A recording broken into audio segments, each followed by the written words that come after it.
When you look online, lawyers talk in platitudes, they give you generalized advice, but nobody will tell you what they would do if they were in your shoes. They're worried about getting sued. They're worried that you're going to say, oh, you gave me legal advice. I say, F it.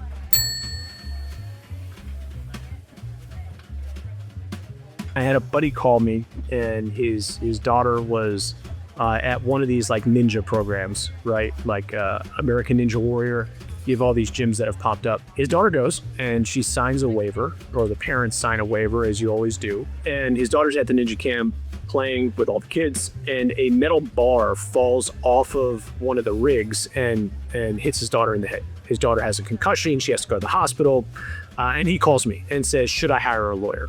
First thing I asked him was, how's his daughter doing? What people don't realize with personal injury claims is like there has to be a physical injury that's worth filing a claim over. Like it's a two-part analysis, right? Did the defendant in this case do something wrong?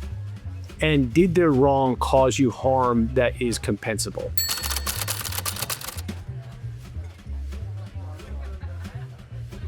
Now, his daughter had a concussion. She did have one hospital visit, but thank God she was okay, right? And so the advice that I gave to him was, sit tight, let's watch your daughter, right? And if she is experiencing any type of symptoms from this concussion a week, 2 weeks, 3 weeks afterwards, I think then it's time to get a lawyer involved. But if it was one concussion and she's okay, my advice to him was, thank God she's okay.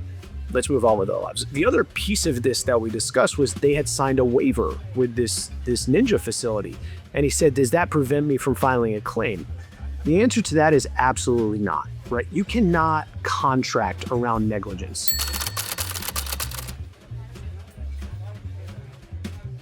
People miss this point, but think of it this way. As a business owner, you can't have somebody sign a piece of paper that says, hey, I'm gonna act like I'm gonna make your kid unsafe, but because you're signing this piece of paper, you can't sue me.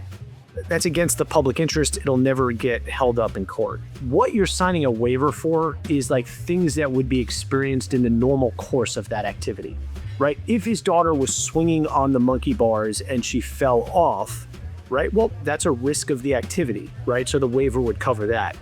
In this particular situation, nobody signs a waiver thinking a random piece of metal is going to fall from the ceiling and hit his daughter in the head. So in that particular case, the waiver would serve absolutely no purpose and would not be a bar to pursuing a claim.